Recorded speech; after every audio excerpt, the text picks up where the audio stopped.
오늘 저는 로마서 4장 2절부터 8절까지 있는 말씀을 주제로 저 하늘 본향 향하여라는 제목으로 말씀을 증거하겠습니다.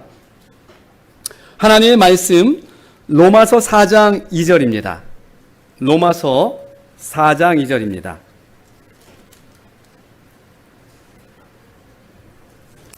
다 같이 읽어보도록 하겠습니다. 만일 아브라함이 시작.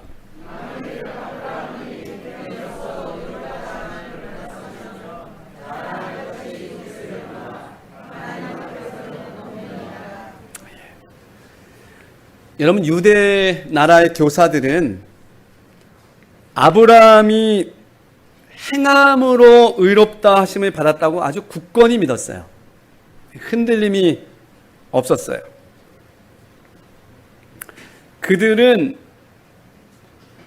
심지어 구원도 할례 받은 유대인들을 위한 것이라고 간주했어요.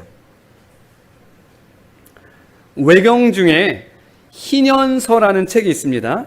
이 책에 이렇게 기록되어 있어요. 한번 보겠습니다. 굉장히 좀 심각해요. 자, 같이 한번 읽어볼까요? 태어난 사람 가운데 시작.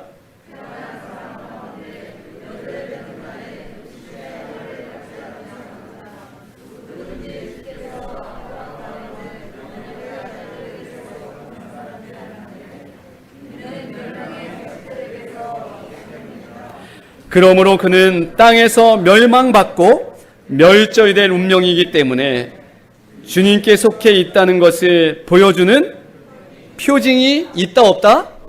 없다. 없다. 바울이 지금 로마서를 기록할 때 여러분 이런 사상과 싸우고 있는 거라고요. 심각하죠. 이런 사상과 싸우고 있다고요. 여러분 저 당시에 우리가 태어나지 않은 게 얼마나 감사한지. 구원이 있어요, 없어요? 없다고요. 예, 없다고. 이방인들에게는 없다고.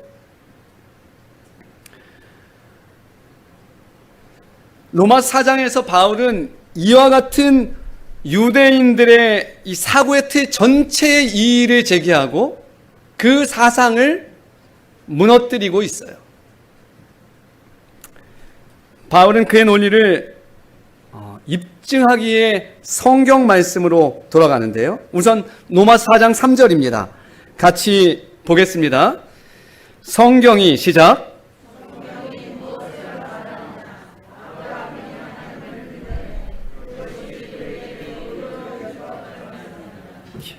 성경이 무엇을 말하느냐? 아브라함이 하나님을 믿음에 그것이 그에게 무엇으로 여겨졌다? 야, 여러분 이 말씀이 우리에게 얼마나 고마운 말씀인지. 아브라함도 무엇으로 의롭게 여겨졌다? 믿음으로 의롭게 여겨졌다. 사실 이 말씀은 창세기 15장 6절의 말씀을 사도 바울이 그대로 가져온 말씀이에요. 한번 보겠습니다. 15장 6절입니다. 같이 읽어보겠습니다. 아브라함이 시작. 아브라함이 여호와를 믿으니 여호와께서 이를 그의 의로 여기시고. 로마서 4장 3절과 창세기 15장 6절이 똑같죠? 똑같아요. 바울의 논리가 계속해서 펼쳐갑니다. 로마서 4장 4절입니다. 같이 읽겠습니다. 시작. 일하는 자에게는 그 삭시 은혜로 여겨지지 아니하고. 은혜와 보수의 차이. 쉬운 성경은 이 말씀을 이렇게 풀고 있어요. 같이 읽어보겠습니다. 일을 해서 시작.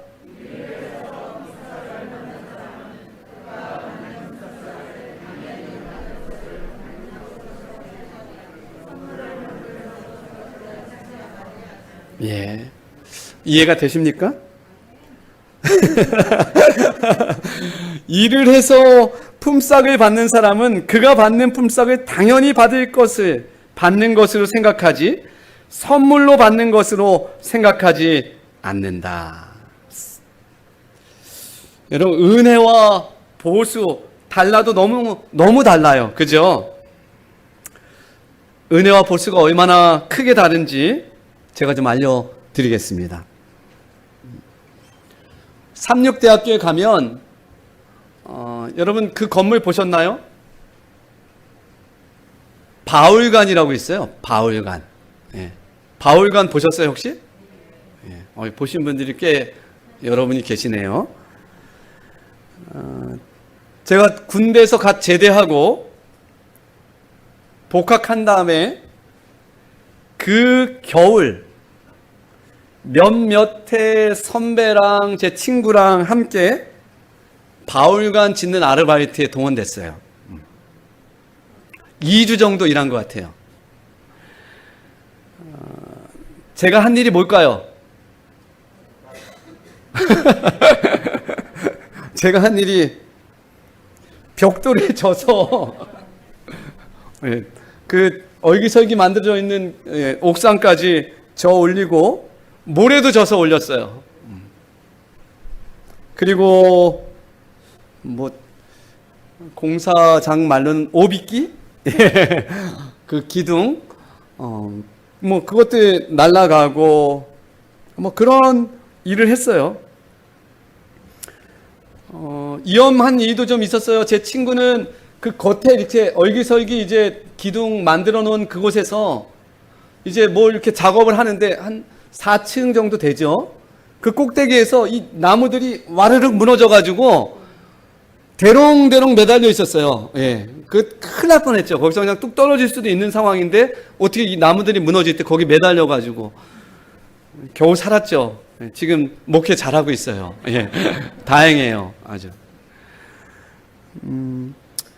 저도 열심히 했습니다. 뭐 옥상 그 추워가지고 장작 화로에다가 나무 해가지고 손 비벼가면서 손이 트도록 제가 열심히 일했습니다. 아마도 여러분이 보신 바울관 건물의 100만 분의 1, 1000만 분의 1 정도는 제 손길이 닿았다는 거죠. 시간이 지났습니다. 제가 두 아이의 아빠가 되고 이제 아이가 초등학교 다닐 때쯤 하은이 딱 데리고 삼육대학을 가게 될 일이 있었어요.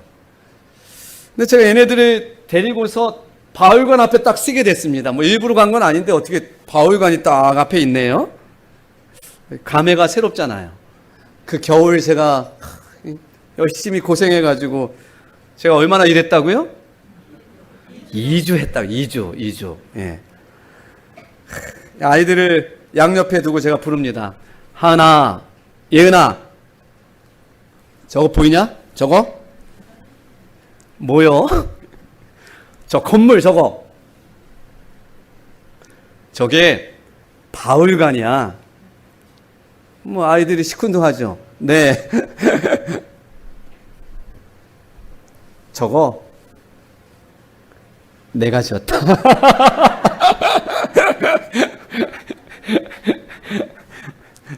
저거 내가 지었다 저거. 여러분 인간이 그렇다고요. 인간이 그렇다고요.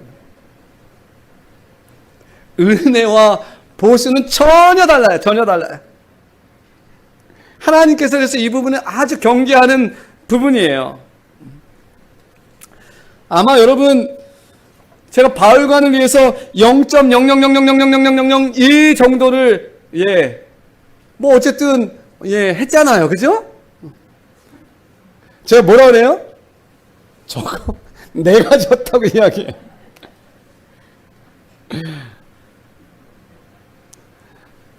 사도는 기록하고 있습니다. 그 존경받는 아브라함도 행위로 말미암아 구원받은 것이 아니라고요. 아멘입니까? 오직 온전히 은혜로 하나님께 선물로 받아서 구원을 얻게 된 것이라고요.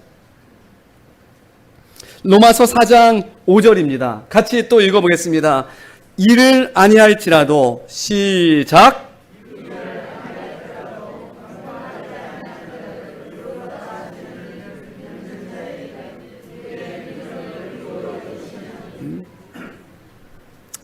로마서 4장 말씀을 푸는 열쇠가 있는데요.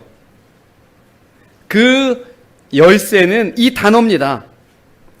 여기시나니. 따라해보세요. 여기시나니. 이것과 같은 말이 있는데 그 말이 뭐냐면 간주하다예요. 간주하다. 여기신다, 간주하다. 로마 4장에서 이 단어가 10번 사용됐어요. 몇 번이요? 로마서 4장 3절로 8절 오늘 본문의 말씀 속에 5번 사용하고 있어요.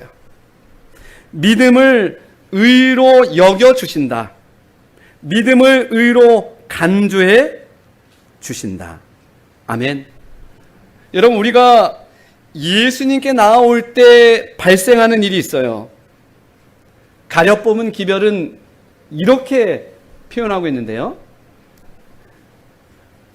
우리 전종건 장로님 큰 소리를 좀 읽어주시겠습니까? 주님께서는 믿는 자에게 그리스도의 의를 전가하시고 우주 앞에서 그를 의롭다 선언하신다. 아멘. 주님께서는 믿는 자에게 그리스도의 의를 전가하시고 우주 앞에서 그를 의롭다고 선언하신다. 아멘. 구원은 100% 하나님의 선물입니다. 한번 따라해 보시겠습니까? 구원은 100% 하나님의 선물입니다.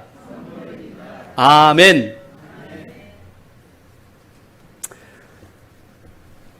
구원은 100% 하나님의 선물이다. 여러분, 이것이 기독교를 모든 종교와 다르게 만들었어요.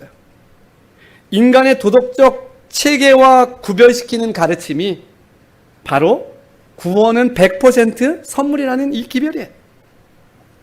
좀 더 전진해 보겠습니다. 로마서 4장 6절입니다. 로마서 4장 6절입니다. 다 같이 읽어보겠습니다. 일한 것이 없이 시작.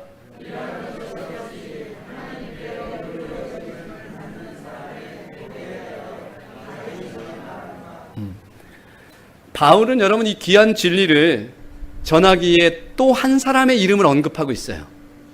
누굽니까? 다윗이에요.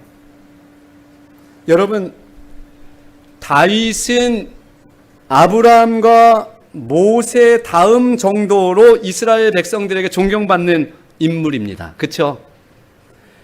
그런데 메시아가 누구의 혈통에서 나와요? 다윗의 혈통에서 나와요. 그만큼 다윗도 대단한 사람이에요. 마태복음 1장 1절은 이렇게 기록하고 있어요. 보겠습니다. 아브라함과 다윗의 자손 예수 그리스도의 계보라. 아브라함과 누가 나와요? 다윗이 나와요. 근데 이 두 사람이 좀 체감되는 게 조금 달라요. 우리가 느끼는 게 좀 달라요. 구원과 관련해서. 아브라함은 실수를 저지르긴 했지만 그래도 좀 구원을 얻기에 충분히 선한 사람이다라는 생각이 우리에게 들어요. 다윗은 조금 달라요. 다윗은 너무너무 훌륭한 사람이에요. 근데 여러분, 다윗이 구원을 받았습니다 라고 생각할 때 저절로 떠오르는 이름이 있어요.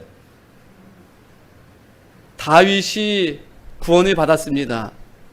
여러분, 어떤 이름이 떠올라요? 밧세바. 네. 밧세바라는 이름이 우리 뇌리 속에 살짝 떠올라요. 그죠? 한 걸음 더 나가서 또 누가 떠올라? 예, 밧세바의 남편. 또 다윗 가족에게 미쳤던 그 어마어마한 어떤 풍파? 성경을 공부한 사람이라면 나도 모르게 이것이 떠오르잖아요. 그죠? 여러분, 다윗이 만약 구원을 받는다면 그것은 하나님의 은혜로 받게 되는 것입니다. 아멘입니까? 하나님의 은혜로 받는 거예요.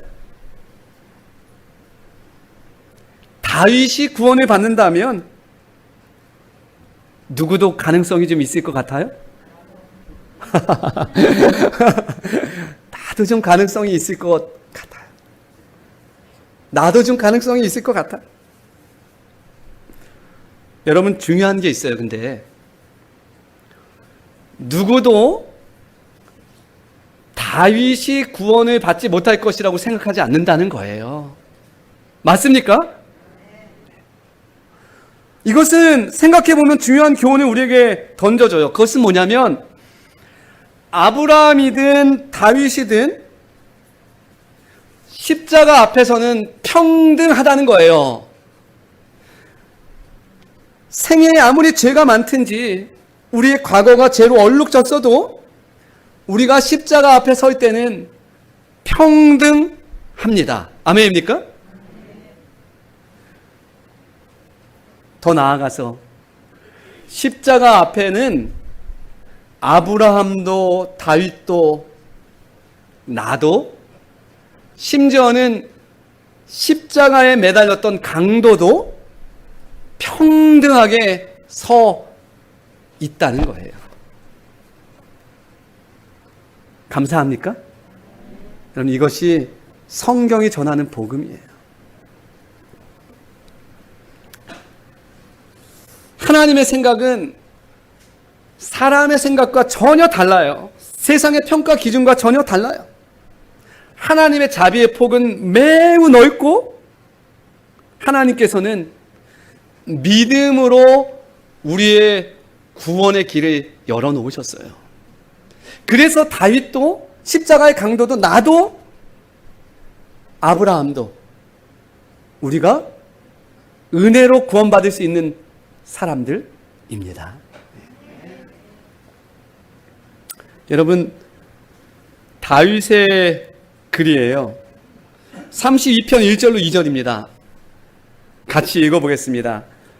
허물의 사함을 받고 같이 힘차게 한번 읽어보겠습니다. 시작. 허물의 사함을 받고 자신의 죄가 가려진 자는 복이 있도다. 마음에 간사함이 없고 여호와께 정죄를 당하지 아니하는 자는 복이 있도다. 지금 로마서 4장 7절에서 8절에 다윗의 이 글을 사도 바울이 그대로 인용하고 있어요. 여러분, 다시 한번 읽어보겠습니다. 불법이 사함을 받고, 자, 시작.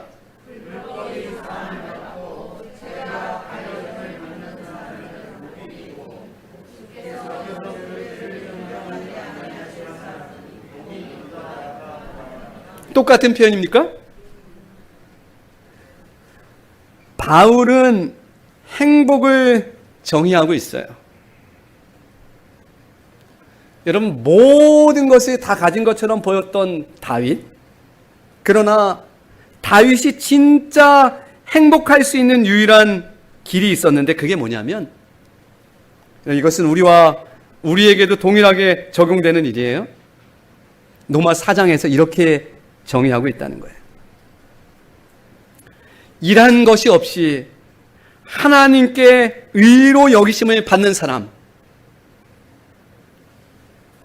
그 불법을 사하심을 받고 그 죄를 가리우심을 받는 사람, 주께서 그 죄를 인정치 아니하실 사람. 누가 행복한 사람이에요? 다윗이 여러분 행복할 수 있는 비결이 딱 한 가지 있었는데 그것은 이 말씀이에요. 죄의 문제를 해결한 사람, 그 사람이 행복한 사람이라. 여러분, 돌이켜보세요. 여러분의 불행은 죄로부터 시작됐어요. 죽음이 뭐 때문에 왔어요? 죄 때문에 왔어요. 미움과 증오가 뭐 때문에 왔어요? 죄 때문에 왔어요. 고독하고 힘듭니까? 그게 뭐 때문에 왔어요? 두려움이 있습니까? 뭐 때문에 왔어요? 죄 때문에. 죄책감이 밀려옵니까? 죄 때문에 왔어요. 가난과 질병이 나를 덮쳤습니까? 부끄러움이 있습니까?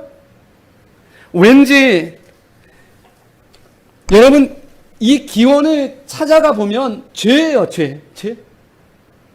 이 땅에 죄가 들어와서 이 모든 것이 우리에게 몰려올 수밖에 없었고, 그래서 주변을 둘러보면 다 우리가 이 죄라는 것에 눌려 있는 것이죠. 시편 32편에서 다윗은 자기의 그 죄로 인한 처절한 상태를 이렇게 고백하고 있어요. 교독합니다. 내가 입을 열지 아니할 때 종일 신음함으로 내 뼈가 쇠하였도다. 여러분요, 시작.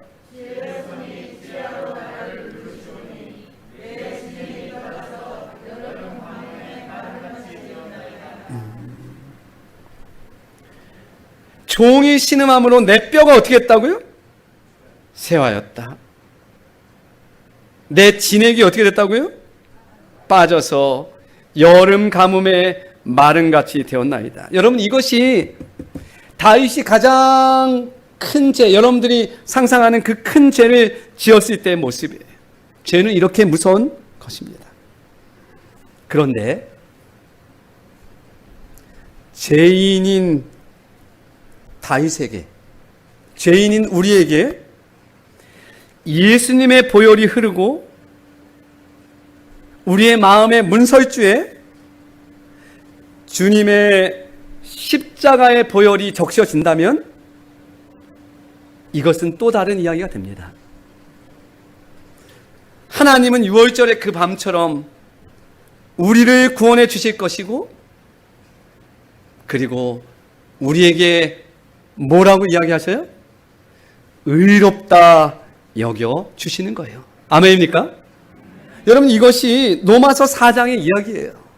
이것이 로마서 4장. 내가 잘한 게 하나도 없어요. 근데 예수 그리스도의 보혈의 피가 흐르고 우리 속에, 우리 마음의 문설주에 주님의 십자가의 보혈이 적셔진다면 우리는 구원함을 받게 된다는 거예요. 여러분, 그래서 우리가 이런 사람이 되는 거죠. 신명기 33장 29절이에요. 보겠습니다. 이스라엘이여, 같이 읽어보겠습니다. 시작. 이스라엘이여, 너는 여호와의 구원을 너같이 얻은 백성이 누구뇨? 아멘. 아멘. 여러분, 이런 사람들은 죄 많은 이 땅에서도 행복할 수 있다는 것이 로마서 4장의 말씀이에요. 사도 바울은 여러분 아브라함의 이야기를 그대로 히브리서로 옮겨가면서 그 아브라함의 믿음을 구체화한 다음에 이렇게 기록하고 있어요. 이제 그럼 그렇게 구원함을 받은 사람들의 시선은 어디로 향해야 하는가? 히브리서 11장입니다. 히브리서 11장 13절부터 있는 말씀을 보겠습니다. 교독하겠습니다. 이 사람들은 다 믿음을 따라 죽었으며 약속을 받지 못하였으되 그것들을 멀리서 보고 환영하여 또 땅에서는 외국인과 나그네임을 증언하였으니 14절입니다. 여러분들이요, 시작.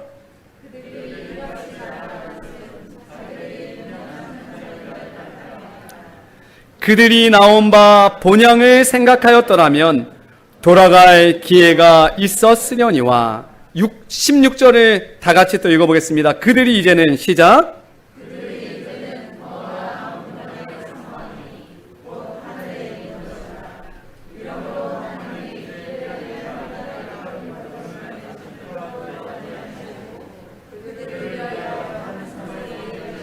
아멘. 여러분, 우리는 우리의 행위로가 아니라 이제는 예수 그리스도의 은혜로 저 아름다운 그리운 하늘 본향을 향할 수 있다고요. 그 나라를 그리워하며 살 수 있는 백성이라고요. 아멘입니까? 제가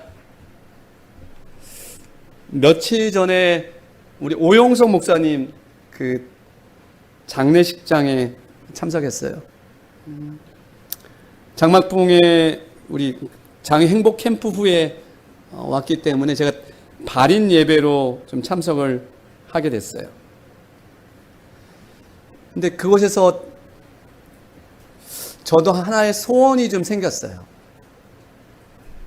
사진, 예. 저기 두 친구를 알 것 같은데요.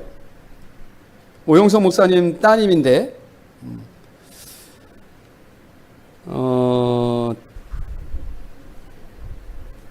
참 감동적으로 다가오는 장면이었어요. 저게 뭐냐면, 할머니의 조가를 두 손녀딸이랑 사위랑 해서 4명이 이렇게 할머니의 조가를 부르더라고요.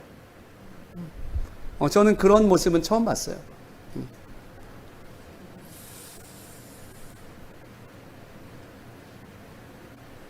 주 약속하신 본향 바라보며 이 찬미 602장을 이렇게 4명에서 찬양하는 모습을 봤는데, 주 약속하신 본향 바라보며 내 마음 평화 가득해 이 땅에서 지친 순례자들이 영원 안식 얻을 곳, 나 그리워 하늘 마음에 사무쳐 시온 진주문 들어가려네. 마음 괴로움 없고 염려 없는 저 하늘 본향 그리워. 저의 마음속에 소원이 생겼어요. 나도 이 땅에서 내 삶이 맞춰질 때 내 손주들이 저렇게 조가를 불러줬으면 좋겠다.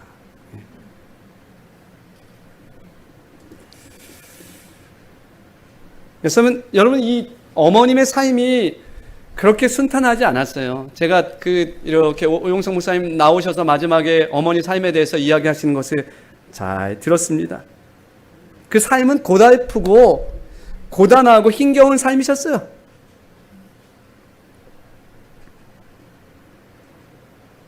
그런데 할머니가 대단해요. 왜요? 자녀뿐 아니라 손주들까지도 재림 신앙과 예수 그리스도 그 은혜의 복음을, 그 바통을 물려줘가지고 저 자리에 서서 하나님을 찬양하고 예수님의 재림의 날을 소망할 수 있도록 모든 사람들을 하늘로 이끌고 있었으니까. 할머니가 대단하시다. 저는 그렇게 생각했어요. 나도 소원이 하나 생겼다, 이제.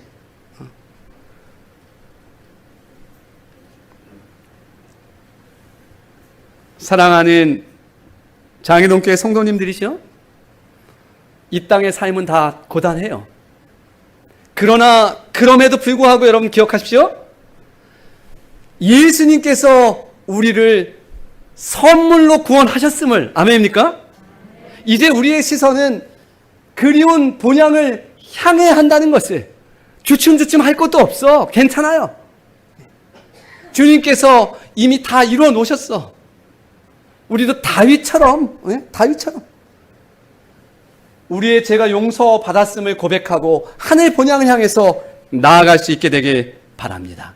그리고 더 나아가서 우리의 자녀들, 우리의 손주들까지 이 귀한 신앙의 바통, 재림의 소망의 바통, 예수 믿음의 바통을 전달해야 되지 않겠습니까? 저와 여러분들이 그런 삶을 살게 되기를 간절히 바랍니다.